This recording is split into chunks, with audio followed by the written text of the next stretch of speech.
자, 여러분들과 함께 사도행전 27장 말씀을 살펴보겠습니다. 사도 바울은 가이사에게 항소했기 때문에 로마로 압송되어 가야 했는데 첫 번째로 그 가는 장소가 이달리아였습니다. 그 이달리아는 오늘날 그 이탈리아를 말하는 거죠. 그 책임자는 백부장 율리오라는 사람이었고요. 그 율리오에 의해서 이제 바울이 압송되게 되는데, 이 사람들은 이제 아드라무테노라는 배를 타고 항해를 합니다. 그러다가 이렇게 풍랑을 만나면서 이 사람들이 무라라는 항구에 도착하게 되고요. 무라에서 또 알렉산드리아라는 배를 갈아타고 항해를 하게 됩니다. 그런데 이번에 또 풍랑을 만나서 미항이라는 그 한섬의 미항이라는 항구에 다시 이제 정박하게 됩니다. 그때 사도 바울이 지금은 항해를 하지 않는 것이 좋다, 나중에 항해를 해야 된다라고 백부장에게 권했지만 선장과 선주가 여기서 겨울을 지내는 것은 너무 힘들다, 베닉스로 가는, 무리해서라도 베닉스로 가자, 이렇게 이야기를 하는데, 백부장이 선장과 선주의 말을 더 듣게 되어지고, 그래서 이제 다시 항해를 하게 되는데, 그 항해를 하는 중에 그 유라굴로라고 하는 큰 강풍을 만나게 됩니다. 그러면서 이제 너무 어려운 상황이 되어지게 돼요.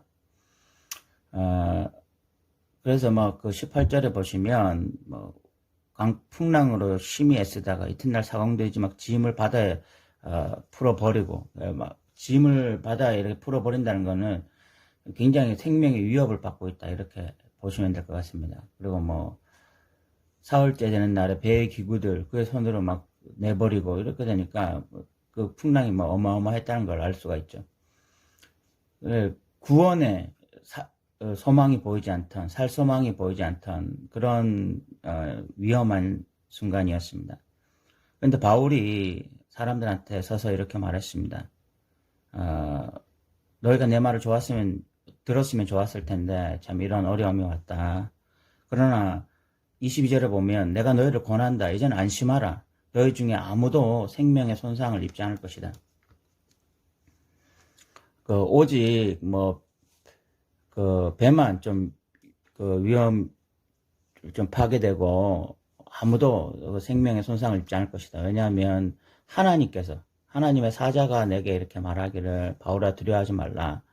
네가 가이사 앞에 서야 되겠다, 이렇게 말씀하셨다라고 함으로써 사람들을 안심시키게 됩니다. 그런데 이제 19째 되는 날에 계속 이제 사정은 좋지 않았고, 그러면서 사람들이 참 어려움에 처하고 또 암초에 걸릴 뻔 하기도 하고, 이러면서 여러 가지 이제 어려움들을 겪게 되었습니다. 그때 이제 바울이 사람들에게 막 먹을 것을 권하는 거예요. 안심하라라고 하면서 막 먹을 것을 권하는데, 그 배 위에 있던 사람이 276명이었습니다. 바울의 말을 듣고 사람들이 이제 먹을 것을 먹기도 하고요. 또 그 배에 있던 선원들이 자기들끼리 도망가려고 했던 것을 바울이 막기도 하고, 이런 에피소드들이 있습니다. 그렇게 해서 겨우겨우 도착하게 되는데, 그 도착하게 되는 그 섬은 그 멜리데라는 섬에 도착합니다.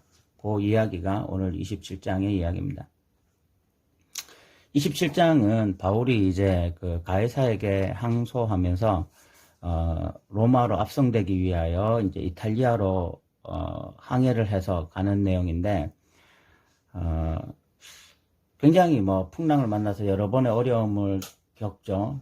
특히 유라굴로라고 하는 그 강풍을 만남으로써 배에 타고 있던 사람들이 생명의 소망을 잃고 모든 거 다 배에 있는 거 던져버리는, 그렇게 해서라도 살기 위해서 애쓰는 그런 참 항해에 어려움이 있는 내용들이 기록되어 있습니다.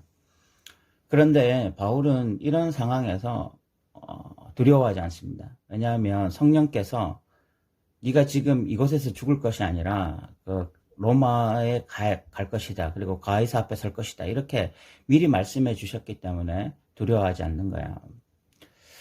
그러면서 이제 이 위험에 처해 있는 사람들을 위로하고 용기를 주고 이런 역할을 하는 것이 사도 바울입니다. 이 27장은 어떤 면에서 사도 바울의 사역의 어떤 압축판이라고 보시면 될 것 같습니다. 우리가 인생이 꼭 배를 타고 항해하는 것처럼 항해를 하고 있는데, 그때 참 어려움이 있고 뭐 살 소망이 끊어지고 이런 일도 수도 없이 겪잖아요. 그죠? 그런 가운데 먼저 예수를 믿고 생명을 얻은 그 사도 바울이 선포를 하는 거예요. 유대교 진짜 아니다. 입에 가짜다. 입에 흔들리는 배다. 그리고 다른 종교들 마찬가지다. 진짜 생명은 예수에게만 있다. 라고 막 권하고, 그래서 사람들이 사도 바울의 말을 듣고 또 소망을 가지게 되고 위로를 얻게 되어지고 다시 음식을 먹게 되어지고, 이게 이 배 안에서의 일이 사도 바울의 어떤 사역의 압축판과 같은, 사도 바울의 사역을 잘 보여주는 것 같습니다. 오늘날 우리도 참 사도 바울처럼 이렇게 살아야 되지 않나. 지금도 참 인생의 항해를 하면서 이렇게 풍랑을 만나서 힘들어하고 어려워하고 또 고민하고 답답해하는 사람들에게 사도 바울과 같이 생명의 말씀을 전해주고, 내가 먼저 받은 말씀, 내가 먼저 성령으로부터 깨달은 말씀들을 전해주고, 이것이 진짜 생명이다. 너희들 죽지 않을 수 있다. 살아날 수 있다. 이렇게 말할 수 있는 자들이 우리가 되어야 하지 않나, 이런 생각을 해보게 됩니다. 들어주셔서 감사합니다.